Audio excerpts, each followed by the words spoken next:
ચાલો બોઈઝો ગર્લ્સો તો છે એક જ છે નહીં. Okay, good morning.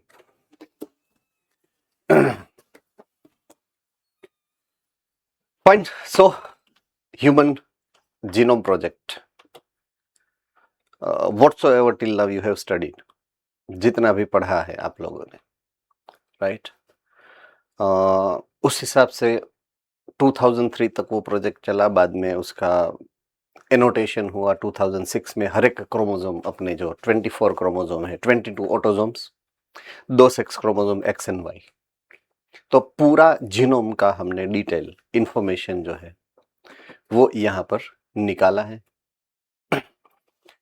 तो क्या क्या ऑब्जर्वेशंस हमें यहाँ पर मिले हैं उसके बारे में हम बात करेंगे. Characteristic feature of the human genome में अपने को आज जो देखना है that is the key observations, कि हमने एट द एंड क्या निकाला है उसमें से. फाइन. सो चलिए बात करते हैं उसके बारे में. सो पॉइंट नंबर 1, हमारा जो ऑब्जर्वेशन था उसमें हमने नंबर ऑफ बेस पेयर जितनी हमें एक्सपेक्टेशन थी 3 बिलियन, तो हमें मिले हैं एग्जैक्टली 3.2 बिलियन बेस पेयर्स. कितने बेस पेयर हमें मिले हैं ह्यूमन जीनोम के अंदर? 3.2 billion base pair we have found on the the process which is based on the human genome project. Okay. Observation number 2, average gene size. Gene size देखिए, word इसको आपको highlight करना है. जीन साइज एवरेज, तो एक gene कितना बड़ा हो सकता है, कितना लंबा हो सकता है. The length of the gene, that's what they are saying, right? the gene size. तो कितनी है? तो वो है 3000 bases. एवरेज निकाली तो each gene is average consisting 3000 base pair. I hope I am very clear with this information. All right. Number 3, largest gene. Human genome का largest gene था, सबसे बड़ा जीन. उसकी बेस पेयर में नंबर ऑफ बेस पेयर कितने? 2.4 million. एक ही single gene में 2.4 million. इतना लंबा. Largest non human gene is dystrophin genes, right. उसका नाम भी है, देखिए यहां पर डिस्ट्रोफिन जीन है. वो means the gene which is responsible for the production of protein called dystrophin protein. तो वो डिस्ट्रोफिन का प्रोडक्शन करता है और वो 2.4 मिलियन बेस पेयर जितना लेंथ है उसका, उससे बना है. आई hope I am very clear with this. अगर इसका लेंथ कितना है वो पूछे जाए तो भी आपको बताना पड़ेगा. 2 में कितने आर्मस्ट्रॉन्ग है? अगर 2 बेस पेयर के बीच का डिस्टेंस हम देखें तो 0.34, राइट. नैनोमीटर, 0.34 नैनोमीटर है और 3.4 एंगस्ट्रॉम है. दोनों में से एक यूनिट को लेकर आपको कैलकुलेट कर सकते हो इसकी लेंथ कितनी है. 2.4 मिलियन इंटू 0.034 नैनोमीटर. आप ऐसे उसकी कैलकुलेशन कर सकते हो. अगर पूछा जाए ट्विस्टेड क्वेश्चन तो की बात है, राइट. ऐसे पूछ सकते हैं क्वेश्चन. ऑलराइट, चलिए नेक्स्ट पॉइंट ऑफ व्यू की बात करेंगे. Feature number 2. फीचर नंबर 1 उसमें हमने 3 चीजें देखी. फीचर नंबर 2 में हम देखेंगे कि एवरेज जीन जो हमारी बॉडी के अंदर है जीनोम में, नंबर ऑफ जीन्स वो है 30,000. कितने हैं? 30,000 जीन्स है हमारी बॉडी के अंदर. हमारी जीनोम के अंदर 30,000 जीन्स है. देखिए ये हमारी एक्सपेक्टेशन से कम है, ज्यादा कम है. जब HGP शुरू हुआ था, eight that time what scientist have you presume करते हैं कि इतने होने चाहिए शायद. तो वो जो एजम्पशन था, प्रिजम्पशन, एजम्पशन भी नहीं, पहले वो था ऐसा. तो प्रिजम्पशन जो था ना वो था 80,000 टू 1,40,000 जीन्स होने चाहिए, ऐसे अज्यूम करके हमने ये प्रोजेक्ट को स्टार्ट करा था। जब करा था तब की बात है, लेकिन at the end we have got only 30,000 active genes in our genome. Ready? Okay, next point. 99.9% nucleotide are identical in all humans. अगर मेरे जीनोम के जीन्स और आपके जीनोम के जीन्स को कंपेयर करेंगे तो सिमिलैरिटी कितनी होगी? इतनी, 99.9%। Right? Only 0.1% we are having the differences between the nucleotides of the genome between two person। आपके और मेरे जीनोम में ओनली 0.1% का चेंज है, बाकी 99.9% जीनोम अपना एक जैसा सेम टू सेम है। रेडी? Okay, next person. जितने भी ड्यूरिंग HGP जितने भी जीन्स को हमने आइडेंटिफाई करा एट दैट टाइम, उसके बाद जो हम जानना चाहते थे कि हर एक जीन क्या काम करता है, what are their functions, only 50% of genes we could be able to identify with their functions. हम सिर्फ 50% ही जीन्स ऐसे थे जिसके फंक्शंस को आइडेंटिफाई कर चुके थे, 50% जीन्स ऐसे थे जिसके फंक्शंस अननोन थे हमें तब। आज तो काफी सारा रिसर्च और भी हो चुका है उसके बारे में, है ना। So among discovered genes the function of 50% genes were almost unknown. Ready? ये HGP के बाद का डेटा है, आज का डेटा नहीं है, प्लीज माइंड इट, है ना। ओके, पार्ट 3 बहुत ही इंपॉर्टेंट इंफॉर्मेशन है। Right? Okay, protein coding means ऐसे जीन्स जो mRNA और mRNA में से प्रोटीन में कन्वर्ट होते हैं। ऐसे जीन्स कितने होते हैं टोटल जीनोम के अंदर? तो वो होते हैं लेस देन 2%। आगे भी आया था 1.5%। किसको याद है? गुड। सो वो लेस देन 2%, मतलब एवरेज आप निकालो तो 1.5% जितने ही जीन्स आपके जीनोम के हैं वो प्रोटीन के कोडिंग के लिए रिस्पॉन्सिबल होते हैं। Doubt? Okay, point number 2, repetitive sequences. Yesterday I had a discussion about that कि हमारी बॉडी के जीन्स काफी सारे, मतलब ज्यादातर जीन्स ऐसे हैं जो सिंगल कॉपी में नहीं है, मल्टीपल कॉपीज में है। Right? So large portion of our genome is made up of these kind of repetitive sequences। Okay, अब मुझे ये भी आपको समझाना पड़ेगा कि ये रिपीटेटिव सीक्वेंस की जरूरत यूजुअली क्यों होती है। राइट? कैसे होता है ये पहला? तो वो होता है जब सेल को डिवाइड होना है, at that time during cell division, during the process of cell division, genes के अंदर they are facing the change in the structure of the gene. क्यों? Crossing over. सो जो रिकॉम्बिनेशन होता है उसमें जो म्यूटेशन होता है, वो mutation is responsible for this repetition of this sequences. उसको हम बोलेंगे डुप्लीकेशन काइंड ऑफ म्यूटेशन। क्या बोलेंगे हम उसको? Duplication kind of mutation. ये म्यूटेशन का पॉजिटिव एस्पेक्ट है। म्यूटेशन दो टाइप के होते हैं। म्यूटेशन ज्यादातर पॉजिटिव होते हैं बहुत कम केस में वो नेगेटिव इफेक्ट यानी कि एबनॉर्मालिटी में कन्वर्ट होते हैं। क्यों? म्यूटेशन तो हमको एडेप्टेशन करने के लिए, हमारे जो कैरेक्टर है उसको पॉजिटिव चेंज करने के लिए तो ये नेचर ने डिजाइन किया है ये मैकेनिज्म को, तो वो तो पॉजिटिव ही होगा ना। बट हमें चाहे कितना भी पढ़ ले, कितना भी पढ़ ले, कितना भी पढ़ ले, कुछ तो छूट ही जाएगा। It is kind of that कि पढ़ना पॉजिटिव ही आप कर ही रहे हो, लेकिन हर एक चीज तो याद नहीं रहती है ना।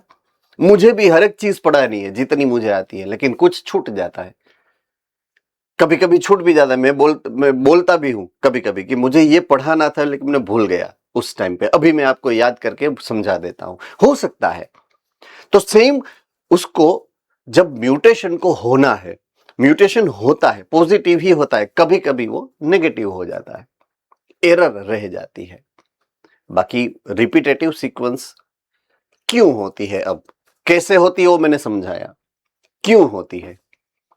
देखिए there are two usual parameters, उसमें से जो मोस्ट इंपॉर्टेंट है वो मैं आपको बताने जा रहा हूं कि से फॉर एग्जाम्पल आप किसी की शादी में खाना खाने गए, से फॉर एग्जाम्पल रिसेप्शन ग्रांड है, बहुत मस्त है ना, मुंह में पानी आने वाला है, चिंता मत करिएगा, है ना।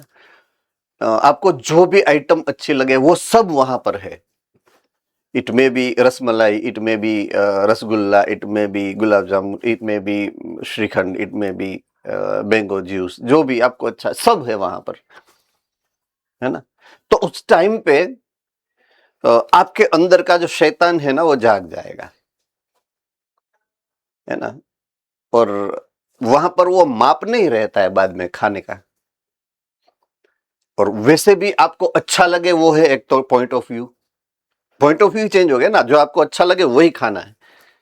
और दूसरा, स्वाद इतना अच्छा है कि अगर खाना चाहो एक छोटा सा पीस और हो गया 3 पीस, ऐसा इतना मस्त है।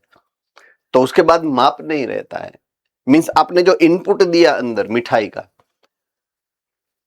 राइट, उसमें से एब्जॉर्ब जो होगा क्वांटिटी, एब्जॉर्प्शन तो होगा ना डाइजेशन के बाद, तो बहुत ही लार्ज क्वांटिटी एब्जॉर्प्शन में ग्लूकोज की आ जाती है।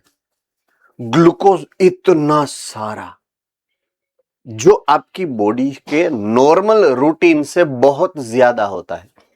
नॉर्मली क्या खाते हो आप, से फॉर एग्जांपल आप दोपहर को या शाम को घर जाओगे, मम्मी या घर में, या तो आप अगर हॉस्टल में हो मेस में, जो बना है, अब करेला बना है तो करेला, लौकी बनी है तो लौकी, रिंगड़ा बनाना है तो रिंगड़ा, तो वही खाना पड़ेगा ना। तो हार्डली वो डांटते हैं इसलिए आप खाते हो एक रोटली। एम आई वेरी करेक्ट और नॉट? वो डांट करके खाते हो, और यहां पर तो खार ही उतारना है, जितना है अंदर उतना। सो रूटीन में आपका जितना इंसुलिन निकलेगा, शादी में खाना खाने के बाद आपको इंसुलिन इतना ज्यादा चाहिए। क्यों? इतना ज्यादा ग्लूकोज आपने इंटेक कर लिया है। तो आपके नॉर्मल जीन अगर सिंगल क्वांटिटी होते, सिंगल जीन होता है इंसुलिन बनाने वाला, तो उस केस में जब आपने ज्यादा खाना खा लिया है वो काम नहीं कर सकता है, इनफ कैपेसिटी में वो इंसुलिन को क्रिएट नहीं कर सकेगा। आप समझ रहे हो मेरी बात को? तो ऐसे तो काफी सभी एक्टिविटी ऐसी ही है। अब नॉर्मल में चल रहा हूं, से फॉर एग्जांपल मैं चल रहा हूं, से फॉर एग्जांपल मेरी रिक्वायरमेंट के हिसाब से मेरे मसल्स काम करेंगे, उतने एंजाइम वो बनाएंगे, राइट। मुझे अगर से फॉर एग्जांपल मजा आ रहा है, मैं वॉकिंग में से रनिंग कर रहा हूं, चलिए मैं रनिंग करता करता जा रहा हूं, तो मेरे मसल्स के एंजाइम को बढ़ना पड़ेगा ना, इंक्रीज होना पड़ेगा, राइट। अब जितनी स्पीड में मैं बढ़ रहा हूं, राइट, उसको मैं स्पीड को इंक्रीज करूं, सोचना, मैं जो बोल रहा हूं वो सोचना, अज्यूम करना मैं क्या बोल रहा हूं। उसके बाद क्या होगा, मुझे लगेगा कि मैं तो इतनी ही स्पीड में दौड़ रहा हूं, चलो मैं प्रैक्टिस कर रहा हूं, you know I need to be a sprinter, दौड़वीर बनना है मुझे। तो स्प्रिंटर बनने के लिए मैंने हर रोज सुबह 3 घंटे दौड़ना चालू कर दिया, है ना। बट आप जिस स्पीड से दौड़ोगे स्प्रिंटर बनने के बाद भी, से फॉर एग्जाम्पल, उससे भी हाईली स्पीड में आप दौड़ सकते हो। कब पता है? आपके पीछे कुत्ता काला पड़ा हो ना, तब। वो एनर्जी कहां से आई? अंदर से आई था। आपने दौड़ना सीखा ही नहीं, फिर भी आ गई वो एनर्जी। कहां से आई वो एनर्जी? आपकी बॉडी में तब इतने मेटाबॉलिक शूट के लिए मेटाबॉलिक एंजाइम भी चाहिए होंगे ना, तो तब मेरे पास इतने जीन्स होंगे ही नहीं कि वो इतनी ज्यादा क्वांटिटी में एंजाइम बना सके, तो मैं वो नहीं कर सकता था। तो आप समझ रहे हो ना रिपीटेटिव सीक्वेंस कब काम आएंगे? जब जरूरत पड़ेगी तो वो खुल के, रिपीटेटिव है यूजुअली बंद होते हैं, हिट्रोक्रोमेटिन की फॉर्मेट में होते हैं वो, बट जरूरत पड़ेंगे तो वो खुल जाएंगे, यूक्रोमेटिन बन जाएंगे, यूक्रोमेटिन बन के एक्टिव भी हो जाएंगे, एक्टिव बन के काम भी करेंगे, और तब वो आपको काम आएंगे। तो रिपीटेटिव सीक्वेंसेस इसलिए चाहिए आपकी बॉडी के अंदर। क्लियर हो गया मैटर? यस और no? Fine. Next point, chromosome 1। Chromosome 1 जो हमने आइडेंटिफाई किया वो सबसे ज्यादा जीन वाला क्रोमोसोम है। तो most number of gene, approximately 3000 gene, एक फिक्स नंबर है, 2900 समथिंग है, कुछ नंबर आपकी बुक में दिया होगा। रेडी? मिल गया सबको?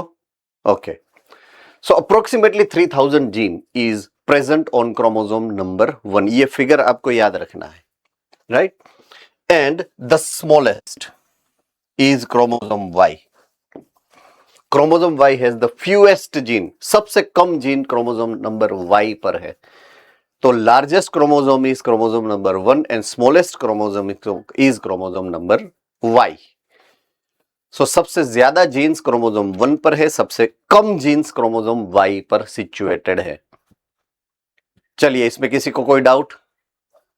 पक्का? ऑलराइट।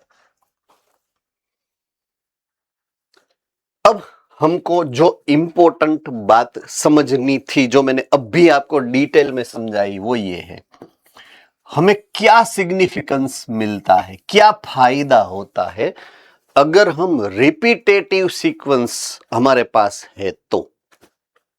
जो मैंने आपको एक पॉइंट ऑफ व्यू समझाया, राइट? अब हमें उसका यूज करना है, रिपीटेटिव सीक्वेंस का यूज करना है टेक्नोलॉजी के लिए। तो हम उस सिग्निफिकेंस के बारे में बात कर रहे हैं। मैंने आपको बात करी, वो सिग्निफिकेंस अलग है, वो फिजियोलॉजिकल सिग्निफिकेंस है। आप समझ रहे हो मेरी बात को? मुझे इसको टेक्निकली यूज करना है। हमारे पास रिपीटेटिव सीक्वेंस तो है ही, बट मैं उसको बायोटेक्नोलॉजी में, जेनेटिक इंजीनियरिंग में कैसे यूज कर सकता हूं, उसका कैसे फायदा ले सकता हूं, राइट? देखिए, repetitive sequences are the stretch એટલે धागा, stretches of DNA that are sometimes repeated 100 to 1000 of time। कोई जीन ऐसे होते हैं जिसकी 1000 कॉपी भी हो सकती है, कोई जीन ऐसे जिसकी 100 कॉपी भी हो सकती है, कोई जीन ऐसे जिसकी 500 कॉपी हो सकती है। समझ रहे हो ना ये आंकड़ा कितना बड़ा है? बहुत ही लार्ज क्वांटिटी में रिपीटेटिव सीक्वेंसेस होती है जीन्स की, जीनोम के अंदर। समझ रहे हो आप मेरी बात को? यस और नो? ऑलराइट। सो अब नेक्स्ट पॉइंट में मैं जाता हूं। So it is believed that they do not have direct coding function. ये बहुत ही इंपॉर्टेंट मैटर है। डायरेक्टली वो कोडिंग में पार्टिसिपेशन नहीं करते हैं, बट फिर भी वो क्रोमोसोम के स्ट्रक्चर के लिए इंपॉर्टेंट है। क्यों? जितने रिपीटेटिव सीक्वेंसेस ज्यादा उतनी डीएनए की स्ट्रेच ज्यादा, जितना डीएनए का स्ट्रेच ज्यादा उतना क्रोमोसोम का साइज बड़ा हो जाता है। तो क्रोमोसोम के स्ट्रक्चर के लिए तो वो इंपॉर्टेंट है ही। समझ में आ रही है बात परफेक्टली, राइट? तो एक, क्रोमोसोम के स्ट्रक्चर के लिए वो इंपॉर्टेंट है। दूसरा, क्रोमोसोम की जो वर्क फ्लो है, डायनेमिक्स बोलते हैं उसको, आप डायनेमिक्स का मतलब समझ सकते हो, केमिकल काइनेटिक्स, ऐसा आपका एक कोई पॉइंट होगा फिजिक्स केमिस्ट्री में, है ना। थर्मोडायनेमिक्स, तो वो फ्लो है एक एनर्जी का, डायनेमिक्स। तो अगर क्रोमोसोम का जो डायनेमिक्स है उसको क्या बोलेंगे पता है? क्रोमोसोम कैसे काम करता है? एक्टिव है तो वो ट्रांसक्रिप्शन, ट्रांसलेशन, प्रोटीन सिंथेसिस, ये करने की जो उसकी फ्लो है उसको हम डायनेमिक्स बोलते हैं। प्लस एक जनरेशन में से दूसरे जनरेशन में कैसे ट्रांसफर होता है, कितने चेंजेस लाता है, वो है डायनेमिक्स। उसके टोटल वर्क पैटर्न डायनेमिक्स है। आई hope I am very clear with this, है ना। ओके। और तीसरा, थर्ड सिग्निफिकेंस जो हमें मिलता है रिपीटेटिव सीक्वेंसेस से, इवोल्यूशन। हम कंपेयर कर सकते हैं कोई दो डिफरेंट स्पीसीज को with these repetitive sequences so that we can find the similarity between them। आप समझ रहे हो ना? अगर उसमें सिमिलैरिटी ज्यादा मिलती है वो कनेक्टेड स्पीसीज है। एग्जांपल देता हूं मैं, अगर मैं चिंपांजी एंड ह्यूमन के जीनोम को कंपेयर करूं रिपीटेटिव सीक्वेंस में, तो दोनों में काफी सिमिलैरिटीज मिलेगी जो एक कॉमन एंसेस्ट्री को प्रूव करती है कि हमारे एंसेस्टर्स कॉमन है। समझ में आ रही है बात पूरी, है ना। तो वो इवोल्यूशन के हिसाब से भी उसकी सिग्निफिकेंस ज्यादा है। तो तीन सिग्निफिकेंसेस रिपीटेटिव सीक्वेंस के। नंबर वन, वो क्रोमोसोम के स्ट्रक्चर को डिफाइन करता है। नंबर टू, उसके फंक्शन यानी कि डायनेमिक्स को डिफाइन करता है। नंबर थ्री, इवोल्यूशन यानी कि इवोल्यूशन की पैटर्न के लिए हमें हेल्प करता है to find out the ancestry. I hope I am very clear. All right, I am going to the next slide for you. Okay, ये बहुत ही इंपॉर्टेंट पॉइंट ऑफ व्यू है अपने लिए, राइट जिसको हम बोलेंगे सिंगल न्यूक्लियोटाइड पॉलीमॉर्फिज्म। अब सबसे पहले तो मुझे ये जानना पड़ेगा कि पहले पॉलीमॉर्फिज्म क्या होता है। चलो, किसको पता है कि पॉलीमॉर्फिज्म का क्या मतलब हो सकता है? मॉर्फोलॉजी किसको बोलते हैं? सर बाहर के अपीयरेंस को। Yes, appearance. So structure, appearance मतलब स्ट्रक्चर हो सकता है, यस और नो। तो मॉर्फ, मॉर्फ का मतलब है स्ट्रक्चर। ये जो मैंने मॉर्फ लिखा है यहां पे, मॉर्फ, ये स्ट्रक्चर है। कितने? Poly, right. So they have many structure,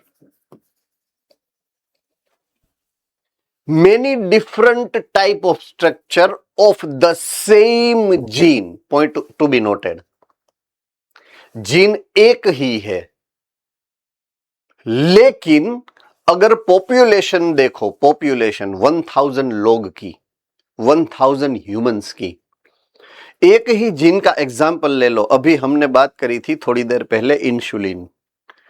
तो मेरा इंसुलिन का जीन अगर मैं लूं, उसकी सीक्वेंस को डीकोड करूं, बाद में आपका इंसुलिन का जीन लूं, उसको डीकोड करूं, तो वो डिफरेंट है।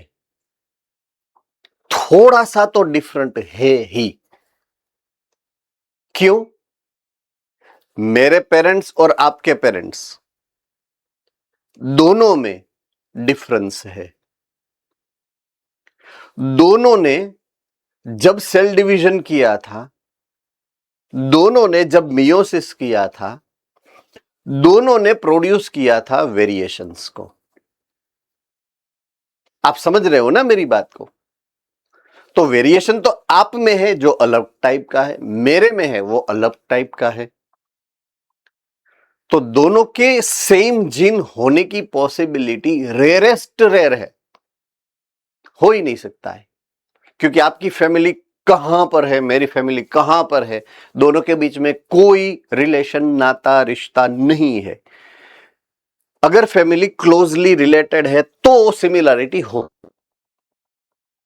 होती है, ऐसा मैं नहीं बोलूंगा, कभी भी हो सकती है, क्लोज रिलेटेड फैमिली है तो अगर एक ही जीन के कितने सारे स्ट्रक्चर है तो उसके लिए मैं वर्ड यूज करूंगा पॉलीमॉर्फिज्म। रेडी? ओके, अब मैं बात करता हूं सिंगल न्यूक्लियोटाइड पॉलीमॉर्फिज्म की। एक ही न्यूक्लियोटाइड की बेस पेयर जो होती है वो चेंज होती है, बाकी पूरा सेम टू सेम होता है। समझ रहे हो ना? पूरा सेम टू सेम होता है, सिर्फ एक ही न्यूक्लियोटाइड अलग होता है। आपकी सीक्वेंस और मेरी सीक्वेंस दोनों को मैं अगर बाजू बाजू में रखूं तो उसमें एक ही न्यूक्लियोटाइड का फर्क होता है और उसको मैं बोलूंगा सिंगल न्यूक्लियोटाइड पॉलीमॉर्फिज्म। स्निप्स बोलेंगे हम उसको, स्निप्स, SNPS यहां पर लिखा है, देखिए। राइट? उसको क्या बोलूंगा मैं? स्निप्स बोलूंगा। तो स्निप्स ऐसी चीज है जहां पर आपको जो भी, अगर आप दो जीन्स को बाजू बाजू में रखेंगे, right, when you are keeping two genes side by side, you can find a single nucleotide which is different than each other. चलो, किसको समझ में नहीं आया है? Okay, so scientists have identified approximate after HGP. Scientists have identified approximately, याद रखना है, 1.4 मिलियन बेसिस ऐसे है जीनोम के अंदर जो ये सिंगल न्यूक्लियोटाइड पॉलीमॉर्फिज्म वाले हैं। राइट? टोटल कितने हैं हमारे पास? 3.2 बिलियन। टोटल कितने हैं? 3.2 बिलियन। उसमें से 1.5 मिलियन ऐसे है जिसमें ये सिंगल न्यूक्लियोटाइड का पॉलीमॉर्फिज्म है। क्लियर हो गया? इंपॉर्टेंट इंफॉर्मेशन है, नीट के क्वेश्चन के लिए ये आंकड़ा इंपॉर्टेंट है, एमसीक्यू के लिए बहुत ही इंपॉर्टेंट ये फिगर रहने वाला है।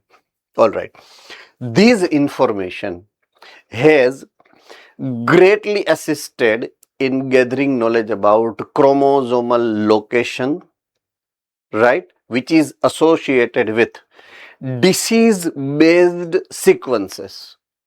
डिसीज मतलब जेनेटिकल एबनॉर्मालिटीज की बात हो रही है। अगर मुझे आइडेंटिफाई करना है कि म्यूटेशन वाला जीन की लोकेशन क्या है तो मैं उसको फाइंड आउट करने के लिए इसका सहारा ले सकता हूं। They are useful tool to identify those, right? So they are into the investigation of human history. Human history की अगर इन्वेस्टिगेशन करनी है मुझे तो भी मुझे ये हेल्प करेगा। तो दो जगह पर मुझे ये हेल्प करता है, राइट? कहां पर हेल्प करेगा? नंबर 1, ह्यूमन की हिस्ट्री, ह्यूमन का पास्ट, उसका जो कंप्लीट इवोल्यूशन की पैटर्न है उसको स्टडी करने में मुझे ये हेल्प करेगा। नंबर 2, अगर कोई जेनेटिक एबनॉर्मालिटी है, कहां से आई है, क्यों हुई है, अगर उसकी हिस्ट्री भी मुझे चाहिए तो वहां पर मुझे ये स्निप्स जो है वो हेल्प करेंगे आइडेंटिफाई करने के लिए कि ये कैसे स्प्रेड हुई है और क्रोमोसोम पर उसका लोकेशन क्या है, वो जीन का जो म्यूटेंट जीन है। Fine? All right, good. I hope there is no confusion here, right? Purpose and future challenges. Okay, अब हम बात क्या कर रहे हैं अभी? यूजुअली रिपीटेटिव सीक्वेंस, उसके बारे में हम बात कर रहे हैं। किसके बारे में बात कर रहे हैं? रिपीटेटिव सीक्वेंसेस के बारे में, राइट? हमको जो फायदा मिला है HGP के कंप्लीट जो हमने एनालिसिस किया उसमें ये एक significance characteristic figure, significant characteristic feature सामने आया उभर कर कि हमारे जीन्स में काफी सारी जो सीक्वेंसेस है, majority of the sequences are repetitive, right. तो उसके बारे में हम बात कर रहे थे अब तक। अब हम बात कर रहे हैं फ्यूचर चैलेंजेस के लिए। The meaningful information which is derived from the sequences and research will greatly facilitate the undergoings of number one biological system in the coming decades. Biological system का मतलब क्या है पता है? अगर मुझे या तो ह्यूमन या तो अदर ऑर्गेनिज्म उसकी स्ट्रक्चर या उसके फंक्शन के बारे में रिसर्च करना है तो वो बायोलॉजिकल सिस्टम बोला जाएगा। समझ रहे हो ना मेरी बात को? से फॉर एग्जांपल मैंने रिसर्च किया था एग्रीकल्चर पेस्ट कंट्रोल के ऊपर, तो वो बायोलॉजिकल सिस्टम है। क्यों? एक क्रॉप है और दूसरा इंसेक्ट है, उन दोनों के इंटरेक्शन के बारे में मैंने रिसर्च करी थी। तो वो क्या था? वो बायोलॉजिकल सिस्टम्स थी, फिजिक्स की या केमिस्ट्री की सिस्टम नहीं थी। हाँ, उसमें इंप्लाई होता है उसका नॉलेज, वो अलग बात है। मुझे समझना क्या है बायोलॉजिकल सिस्टम्स, समझ रहे हो ना मेरी बात को प्लीज? ओके, सो उसके लिए ये जो इंफॉर्मेशन अब तक हमने निकाली है वो यूजफुल होने वाली है। Okay, point number 2, completing the significance undertaking will. Significance undertaking मतलब जो हमने सीखा है उसके सिग्निफिकेंट को अगर हम इंप्लाई करते हैं तो विल नेसेसिटेट मतलब जरूरत पैदा करेगा। दी एक्सपर्टाइज, उसके लिए हमें चाहिए, हमें निकालनी पड़ेगी। क्या चाहिए हमें? हमें चाहिए एक्सपर्टाइज, हमें चाहिए क्रिएटिविटी। क्यों? क्योंकि हमें ये इंफॉर्मेशन को अप्लाई करना है, यूज करना है। मुझे पता ही नहीं कि रिपीटेटिव सीक्वेंस क्या है, मुझे पता ही नहीं कि कैसे जेनेटिक इंफॉर्मेशन को डीकोड किया जा सकता है, मुझे पता ही नहीं है कि कैसे एनोटेशन होता है, तो मैं कैसे ये काम कर सकूंगा? सो साइंटिस्ट को क्या चाहिए? स्किलफुलनेस। क्या चाहिए? तो ये क्या है? अपने लिए चैलेंज हो गई। तो अभी आपको बायोलॉजी के अंदर आगे बढ़ना है एक स्टेप ऊपर, तो आपके लिए ये नई चैलेंज है। आप समझ रहे हो ना मेरी बात को क्लियरली? तो आपको चाहिए ये एक्सपर्टाइज, आपको चाहिए अपनी खुद की creativity with respect to this identifying characters what we have got from HGP. हमें एचजीपी से जो मिला है ना, वो टेक्नोलॉजी की नॉलेज आपको चाहिए, वो आपको आनी चाहिए अगर आपको फर्दर आगे जाना है बायोलॉजी की रिसर्च के अंदर, बायोलॉजी को स्टडी करने के लिए भी, तो भी स्टडी करनी है तो भी। Fine. So expertise and creativity of कितने चाहिए? थाउजेंड्स ऑफ द स्पेशलिस्ट चाहिए आपको, इनोवेटर्स चाहिए, right, of various fields within both public and private sector। Government को भी चाहिए एंड इंडस्ट्रीज को भी चाहिए, सबको चाहिए। तब जाके हम फ्यूचर का अपना जो गोल है बायोलॉजिकल सिस्टम को रिवील करने का, तब जाकर हम फुलफिल कर सकते हैं, राइट। तो फ्यूचर चैलेंजेस क्या है? ये पर्पस क्या है? ये पर्पस है बायोलॉजिकल सिस्टम को आइडेंटिफाई करना, एंड चैलेंजेस क्या है? उसकी एक्सपर्टाइज एंड स्पेशलिस्ट प्रोड्यूस करना। Good, okay. बायोलॉजिकल रिसर्च के नए नए dimensions, new fields. Fine. After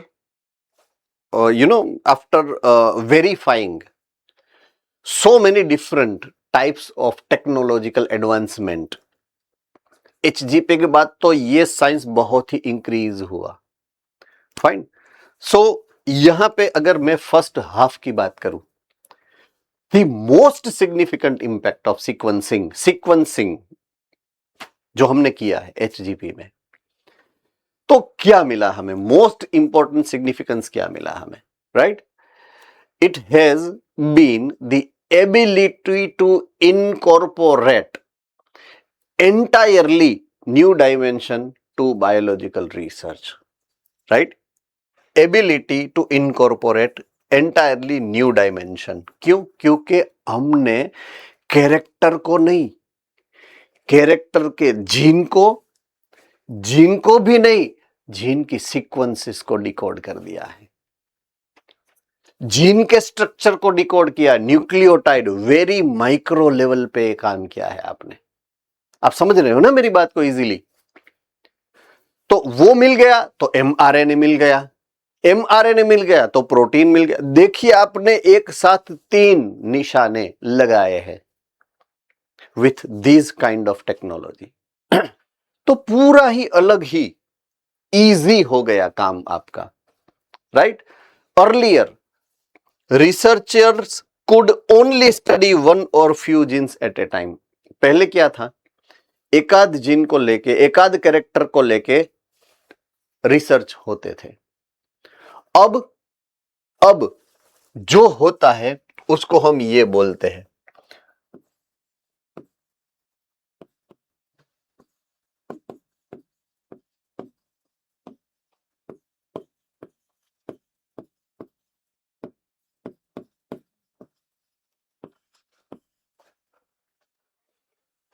whole genome sequences बोलते हैं। हमने जो सीखा ना अभी, ये है होल जीनोम सीक्वेंसेस। पूरे का पूरा जीनोम हम एक ही झटके में डिकोड कर सकते हैं, एक सिंगल जीन नहीं, व्हाट आई मीन, जीनोम के जितने भी जीन हैं सबको हम डिकोड कर लेंगे एक साथ। रेडी? तो ये एक एडिशनल बेनिफिट मिला है। So now comprehensive assistance has been received. हम एक जीन का डिकोड करेंगे, बाद में दूसरे जीन को डिकोड करेंगे, बाद में तीसरे जीन को डिकोड करेंगे, बाद में चौथे। कितना टाइम लगेगा? यहां पे एक ही झटके में सीक्वेंसर मशीन में पूरा डीएनए डाल दिया कटका करके, तो पूरी इंफॉर्मेशन पूरे डीएनए की आपके पास जितने भी जीन है 2900 व्हाटसोएवर, तो क्रोमोसोम नंबर 1 के पूरे जीन्स की डिकोडिंग आपके सामने है। एक ही झटके में सीक्वेंसर मशीन ने आपके पूरे जीन्स को डिकोड करके आपके सामने रख दिया, right? So comprehensive assistance has been received at a broader level of the systematically addressing question arising from, मैंने बोला वो whole genome sequences and new technologies. तो हम जो कर रहे हैं वो है होल जीनोम सीक्वेंसेस। तो उससे हमें क्या मिला है? कॉम्प्रिहेंसिव असिस्टेंस मिला है। एक साथ कर सकते हैं उसको, वो भी बहुत ही कम समय में, बहुत ही कम खर्चे में, बहुत ही इजीली। क्लियर? और एक साथ, सबसे बड़ी बात, जितने जीन्स हैं सब एक साथ आप कर सकते हो। So they can now study all the genes found in the genome simultaneously at a time. So वो हमें सबसे बड़ा फायदा मिला है। तो ये न्यू डायमेंशन है बायोलॉजिकल रिसर्च के लिए। कोई भी स्पीसीज के बारे में अगर आपको जेनेटिकल रिसर्च करना है स्ट्रेट वे, से फॉर एग्जांपल कोई एक बैक्टीरिया है तो बैक्टीरिया को डाइजेस्ट कर दो, राइट? उसका जीनोम निकालो, डीएनए, उस डीएनए को सीक्वेंसर में डालो क्लोन करके। सीक्वेंसर आपको उसकी कंप्लीट जीनोटिक मेकअप दे देगा कि ये उसका जीन है, ये उसका डीएनए है। डीएनए के अंदर इतने सारे जीन है, फर्स्ट नंबर का जीन ये है, दूसरा नंबर का जीन ये है, तीसरा नंबर का जीन ये है। हर एक जीन की आपको न्यूक्लियोटाइड की सीक्वेंस की इंफॉर्मेशन भी सीक्वेंसर दे देता है। सोचिए तो सही, आपको कंप्लीट इंफॉर्मेशन मिल जाएगी कि कितने कितने प्रोटीन, कितने कितने एमआरएनए वो बना रहा है। तो that's new dimension in biological research which has been facilitated by this whole genome sequence technology. Sanger वाली याद आ गया? सीक्वेंसर मशीन जो था Sanger, Frederick Sengar,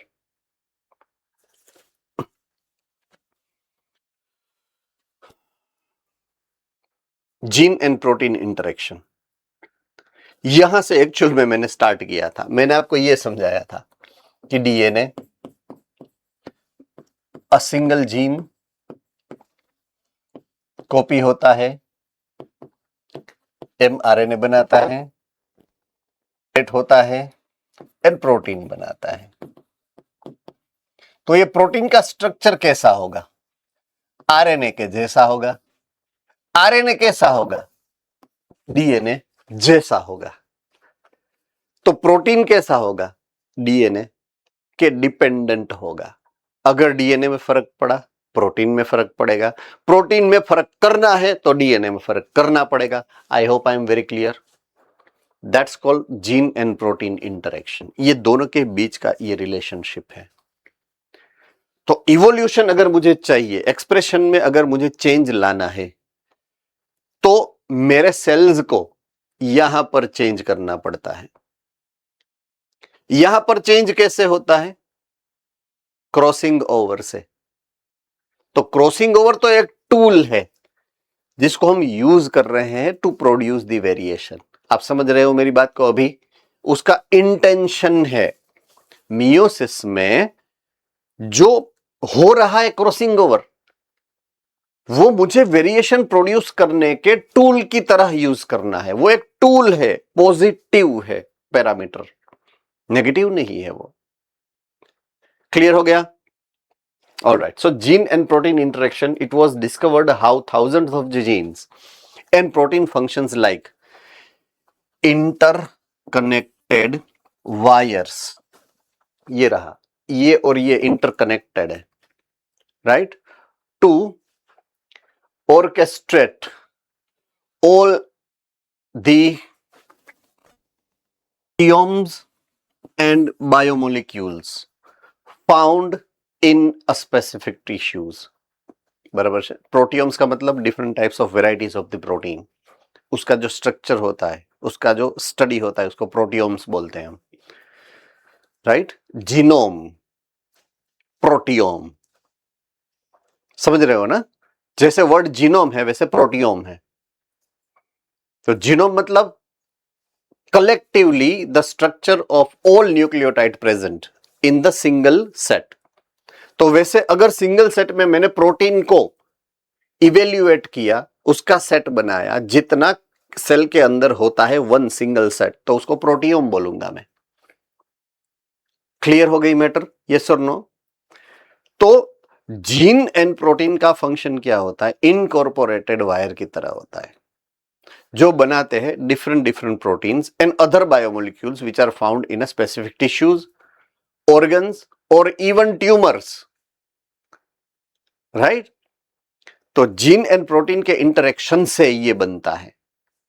in short कहना ये चाहते हैं, मैं अगर कोई भी सेल ले लूं, कोई भी टिश्यू ले लूं, कोई भी ऑर्गन ले लूं, उसके अंदर जो भी बायोमोलिक्यूल्स बन रहे हैं, मेजरली प्रोटीन प्लस अदर, वो क्यों बन रहे हैं? Because of this gene and protein interaction. Clear? All right, fine. Last जो पॉइंट हमें डिस्कशन करना है इस चैप्टर के अंदर, राइट, एचजीपी के बाद, तो वहां पर हम अभी पहुंच चुके हैं, and that is called DNA fingerprinting, right? DNA fingerprinting. Okay, fingerprinting आप सबको पता होगा, सीआईडी तो देखी ही होंगी कभी कभी। तो उंगलियों के निशान ऐसे वो लेते हैं। मूवी में भी होता है कि कहीं पर अगर क्राइम सीन होता है तो वहां के उंगलियों के निशान के बेस पर, फिंगरप्रिंटिंग के बेस पर they try to find out the culprit, जो बोलते हैं उसको, है ना? सो यहां पर अगर हम कोई भी जीनोम को डिकोड कर रहे हैं, तो एक चीज हमने जो HGP के माध्यम से, based on the HGP findings, what we have taken out is that कि कोई भी दो इंडिविजुअल 100% सिमिलर नहीं है with respect to their genome.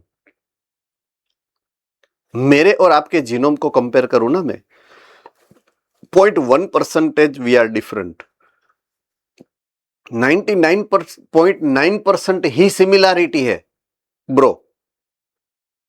0.1% तो हम भले ही ना ह्यूमन है, फिर भी डिफरेंस तो है ही। आप समझ रहे हो मेरी बात को, राइट? इवन नोट डाउन करिए, मैं जो बोल रहा हूं उसको ध्यान से सुनिए। रिपीटेटिव सीक्वेंस होती है ना, उसके नंबर में भी डिफरेंस होता है। से फॉर एग्जाम्पल, मैं बात करूं, जिसकी बात ही मैं कर रहा था अब तक, कि इंसुलिन के जीन की सीक्वेंस मेरे अंदर से फॉर एग्जाम्पल 156 है, तो आपके अंदर 205 भी हो सकती है। जरूरी नहीं है कि मेरे में 105 है तो आपके अंदर 105 ही होनी चाहिए। तो हमारा जेनेटिक मेकअप एक दूसरे से अलग है। समझ में आ रही है बात? तो अगर मुझे क्राइम सीन पर, पॉइंट टू बी नोटेड, कोई ऐसा सेल मिलता है जो कल्प्रिट का हो, सेल, राइट? से फॉर एग्जाम्पल, खून करने आया था कोई बंदा जो चाकू से खून करके भागा है, तो जिसका खून हो गया है ऑलरेडी, उसने उसको खुद को बचाने के लिए अगर वो सामने वाले को पकड़ा था तो डेफिनेटली उसकी स्किन या उसका हेयर उसके हाथ में रह गया हो, तो उसके हाथ से अगर मुझे उसका एक भी सेल मिलता है, या तो आजू बाजू में से उसका एक भी सिंगल बाल मिलता है, इवन हेयर, राइट? तो हेयर का जो बेस होता है ना, वो लाइव होता है। हेयर पूरा लाइव नहीं है, लेकिन स्कल्प के साथ जो जुड़ा है ना, वो पोर्शन रूट बोलते हैं हम उसको। क्या बोलते हैं? रूट। हेयर का जो रूट होता है ना, वो लाइव होता है, वो लिविंग सेल से बना है। तो एक पूरा अगर हेयर हमको मिलता है, या तो स्किन का एक भी सिंगल सेल मिल रहा है हमको, या तो दोनों के बीच में झपाझपी हुई और उसका ब्लड निकला, जो मार के चला गया उसका ब्लड निकला, एक ड्रॉप भी मिला, तो उसमें WBC होते हैं। RBC में तो न्यूक्लियस नहीं है, बट WBC में तो है ना। तो उसके WBC को हम फाइंड करके उसका जीनोम अगर निकाल ले, तो वो तो जीनोम यूनिक है ना, लाइक फिंगरप्रिंटिंग, वो भी यूनिक है। बस उसी को बोलेंगे DNA फिंगरप्रिंटिंग। वो भी सेम टू सेम कंपैरिजन करने के लिए चाहिए हमको।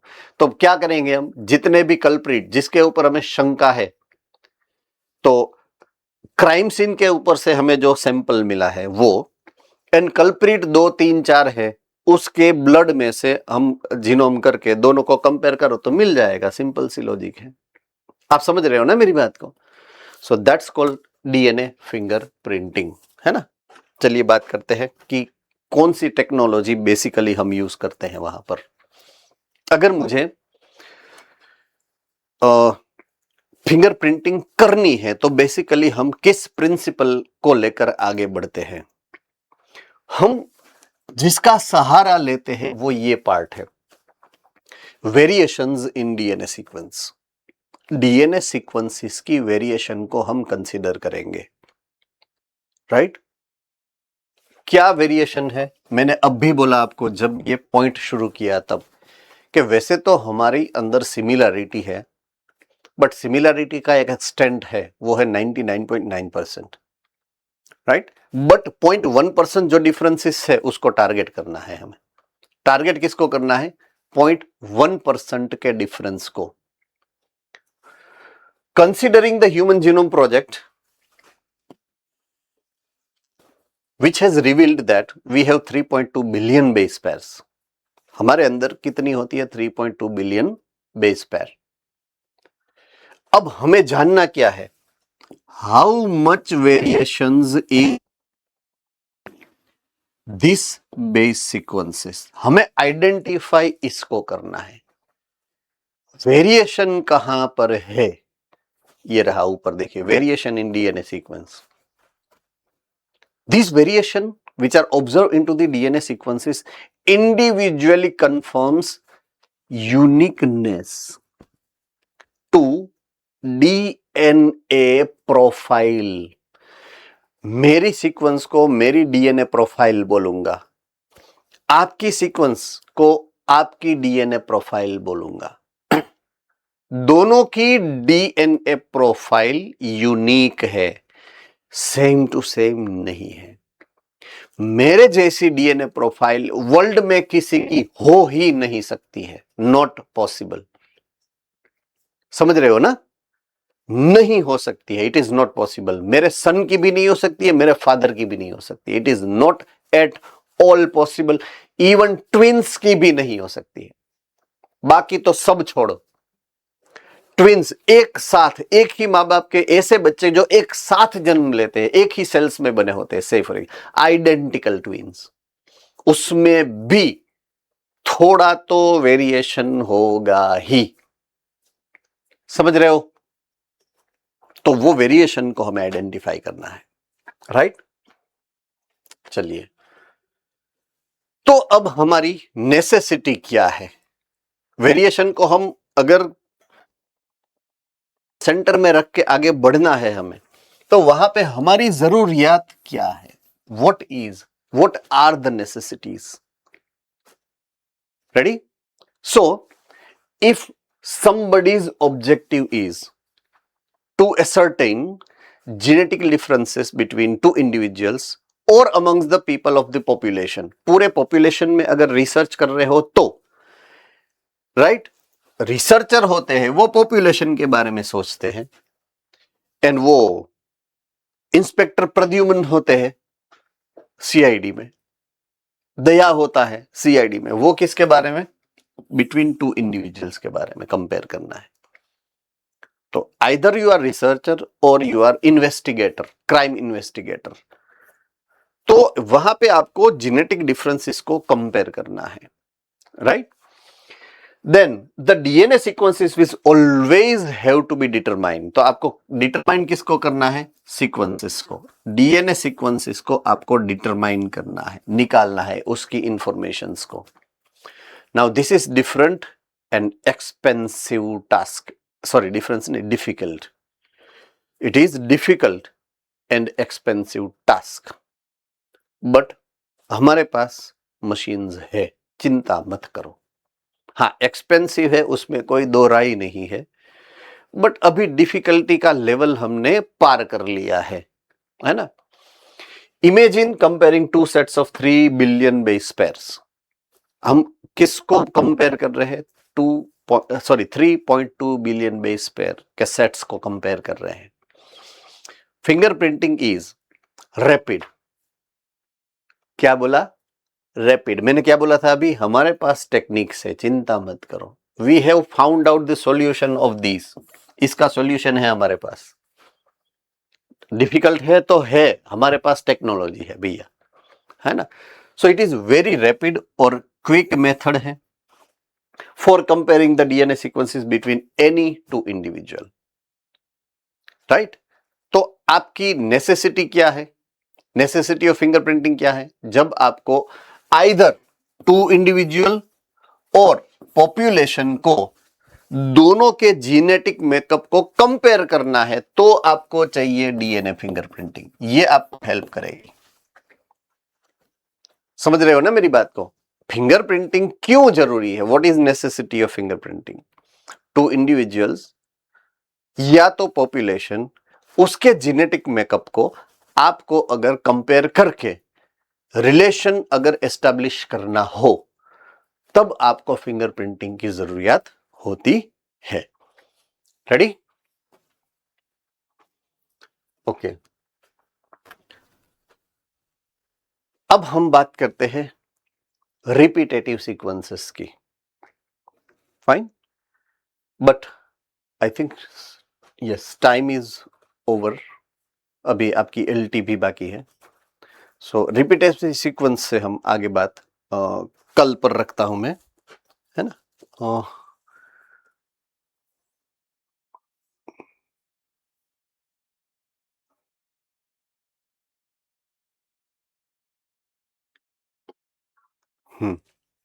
Okay, I will see you tomorrow. कल हम डिस्कशन में ये, कल शायद अपना चैप्टर खत्म हो जाए।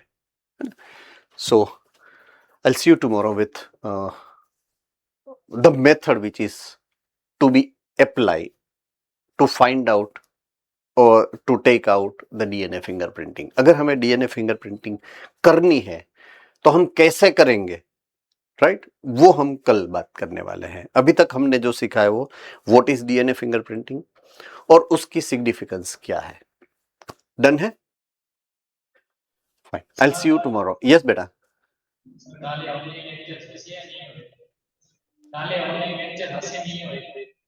કાલે શું છે? ઠીક, પરમદી આ પરમદી હાલ ને બાપા, કાલ મતલબ કાલ વર્કિંગ, એટલે કાલ વર્કિંગ ન હોય તો પરમદી વર્કિંગ. ચાલો, આઈ વિલ સી યુ.